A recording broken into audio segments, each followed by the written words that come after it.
इन्होंने ये जो टेरर अटैक्स हुए हैं इसमें बहुत से बेकसूर लोगों की जानें गई हैं। हम में से काफी लोगों की फैमिलीज, यार दोस्त, जानने वाले काफी लोग मरे हैं और इस सबका हमें बहुत दुख है। Shahid was made for a production budget of 35 lakhs। Location लोगों से फेवर मांग मांग के ये जो कोर्ट है, ये कोर्ट एक्चुअली एक लाइटमैन के, एक लाइट सप्लायर के गोडाउन में बनाया है। उसके अंदर हमने बनाया क्योंकि हमारे पास कोर्ट खड़ा करने के लिए पैसा था नहीं। आई ऑलवेज से कि सिनेमा जो है, it's not about resources, it is not about sets, it is none of those things. It is about being truthful to your story, telling it in the best way possible. पैसों से आज तक film नहीं बनी है। हाय, मैं हूँ हंसल मेहता और आप देख रहे हैं मैशेबल तोड़ फोड़।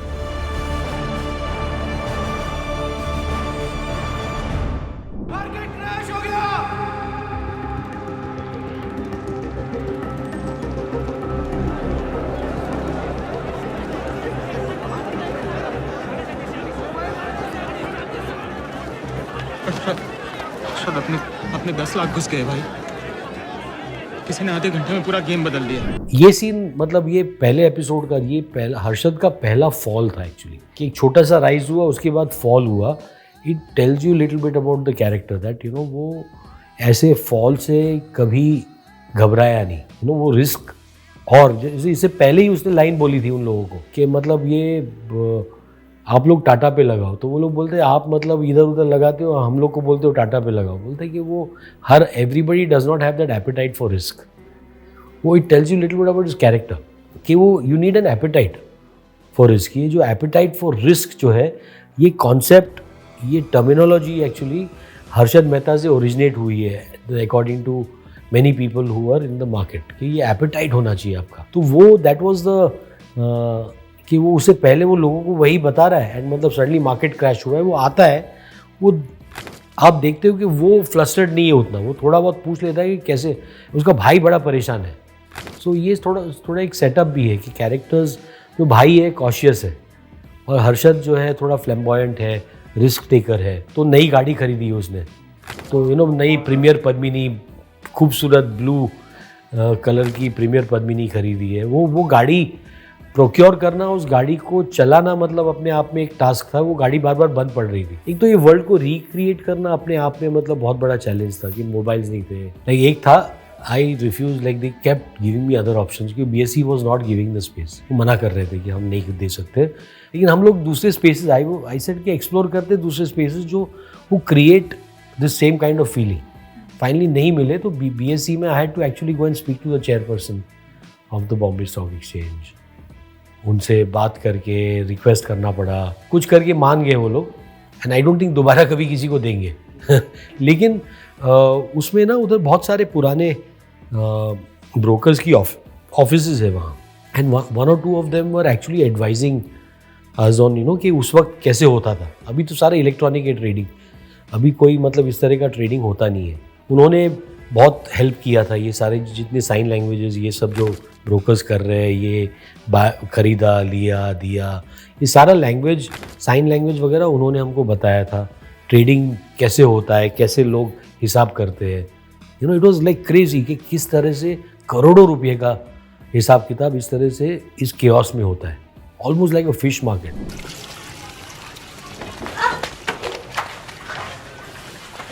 अरे रुक please.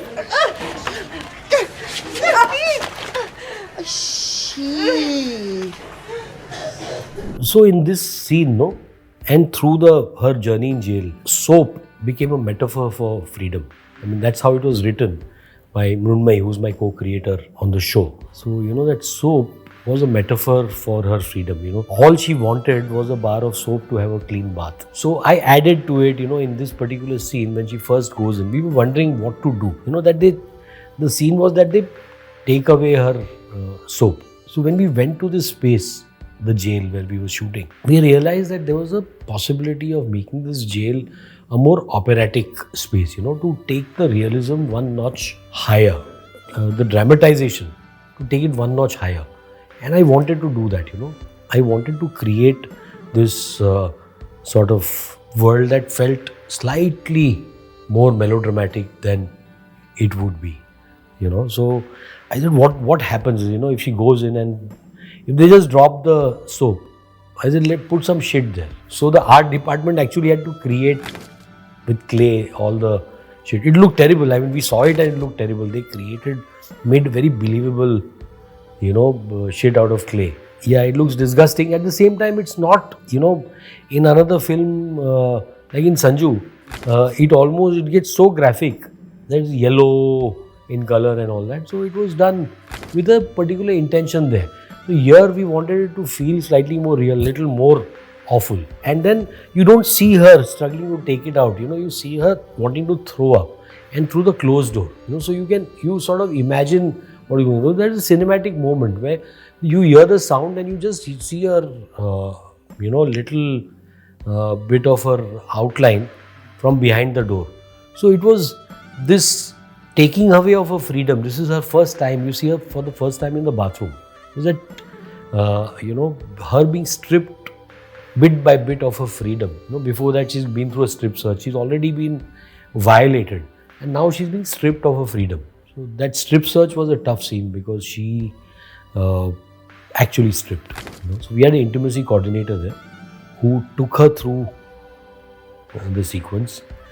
Pratham had some visual references for the sequence, and there was nobody in the unit except Pratham, the focus puller, the intimacy coordinator. They were inside the room. I was outside on the monitor, nobody around me on the monitor. And the moment the scene would be over, the shot would be over, the footage on the monitor would be deleted. So we made sure that we made it safe for Karishma. She felt safe doing what she was doing, but she actually felt like she was stripped. And I shot the jail sequences in sequence, in chronology. So, this was the first scene we shot, so that after this violation, it sort of helps her set up a graph for her days in prison. ये जो terror attacks हुए हैं, इसमें बहुत से बेकसूर लोगों की जाने गई हैं. हम में से काफ़ी लोगों की फैमिलीज, यार दोस्त, जानने वाले काफ़ी लोग मरे हैं. और इस सबका हमें बहुत दुख है. हम सब 3 दिन तक अपने टीवी सेट के सामने ये सब डिस्टर्बिंग इमेजेस देख रहे थे. While I was watching it, I was actually moved. He was so young that time, so young. He was in his 20s.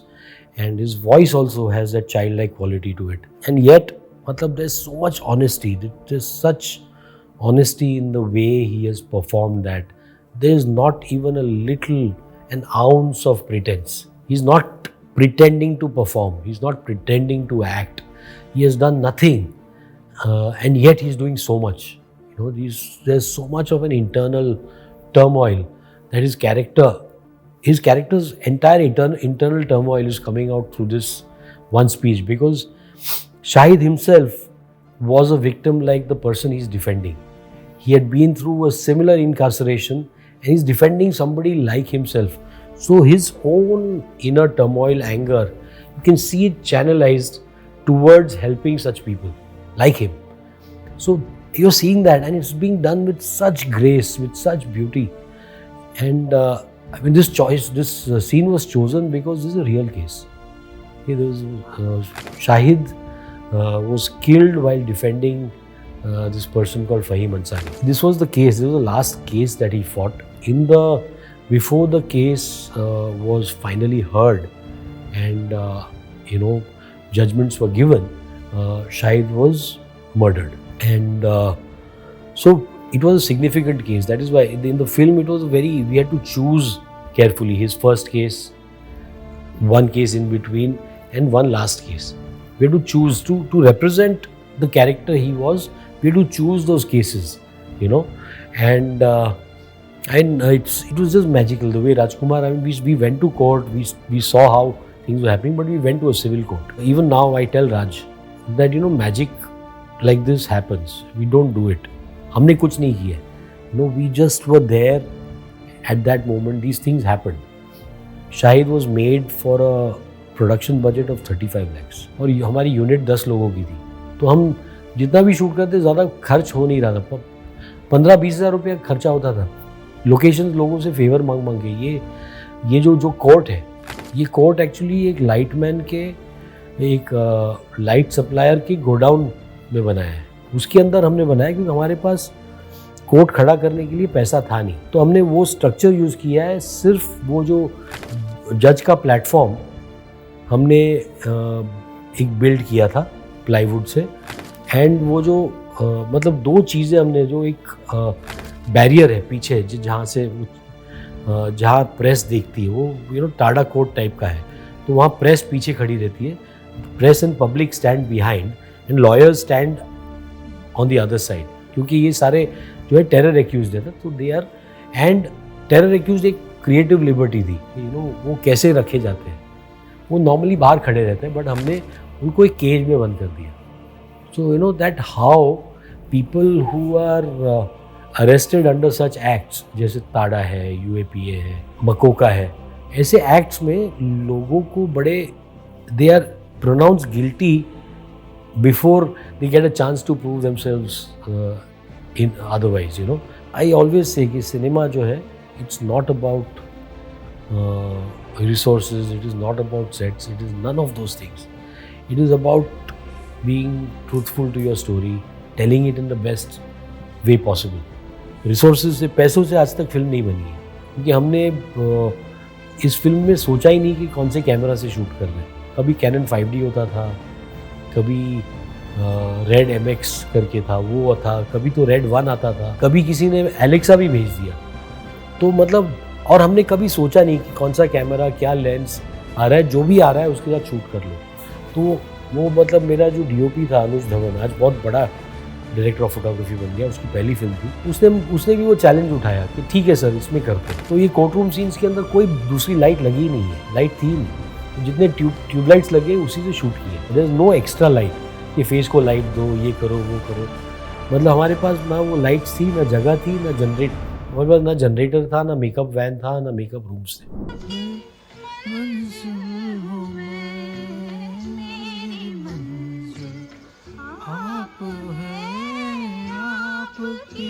This scene was unplanned.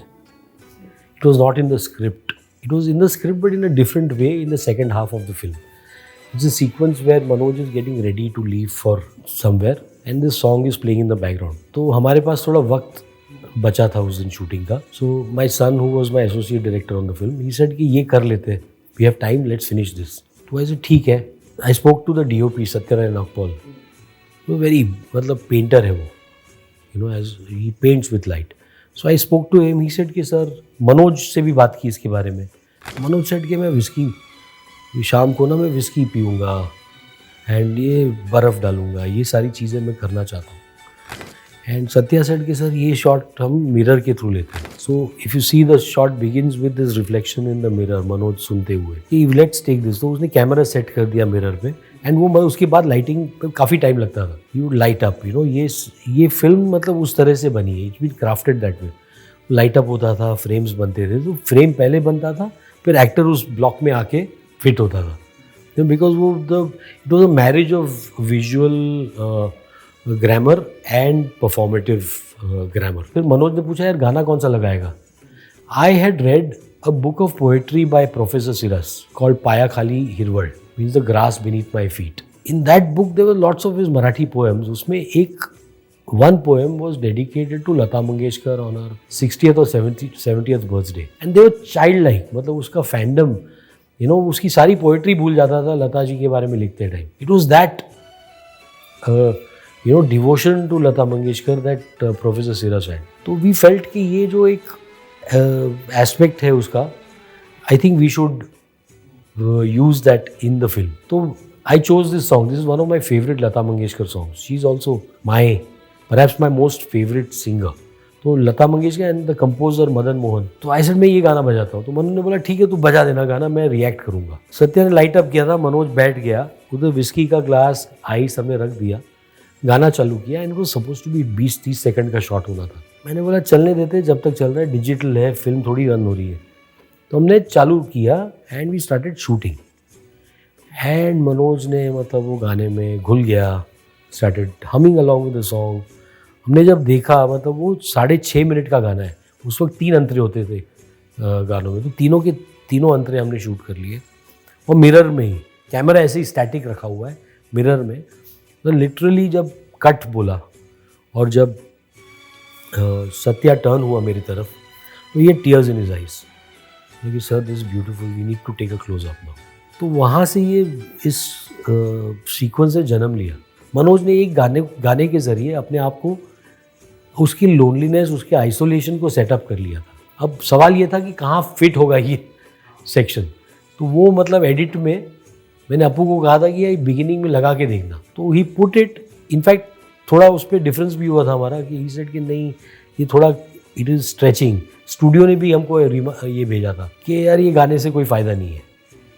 Studio का अलग था, वो गाना हमें सारेगामा से परचेज करना था, वो महंगा था, तो I paid for it. I said नहीं वो रहने दो, मेरे फीस में से मैं I will pay for the song, लेकिन गाना चाहिए। So ultimately I mean it became what it did, it became a iconic moment. मेरी करियर का अगर कोई हाई पॉइंट आप पूछो, सिनेमैटिक हाई पॉइंट, तो दिस इज दैट मोमेंट।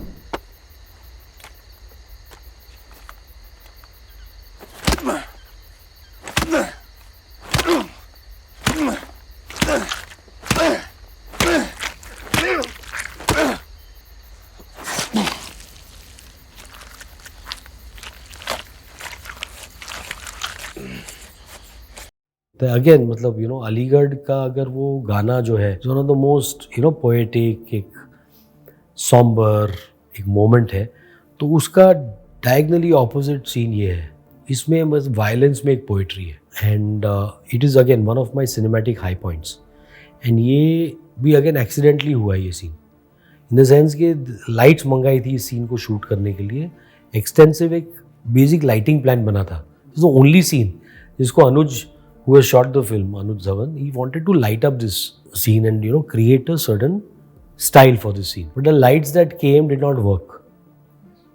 वो lights, and हम लोग मतलब छतरपुर में कहीं अंदर गांव में शूट कर रहे थे, ये लोकेशन वहाँ था। So there was no वो lights मंगाने का कोई तरीका नहीं था, हमारे पास बजट नहीं था कि अगले दिन हम दोबारा आके शूट करें, and there was no guarantee कि अगले दिन आते तो मतलब लाइट्स आ जाती। एंड आई आस्क्ड अनुज की करना क्या है, ये शूट करे ना करे। तो हमारे पास वो शादी की अल्फ़ा होती है ना, वो थी, एक अल्फ़ा थी।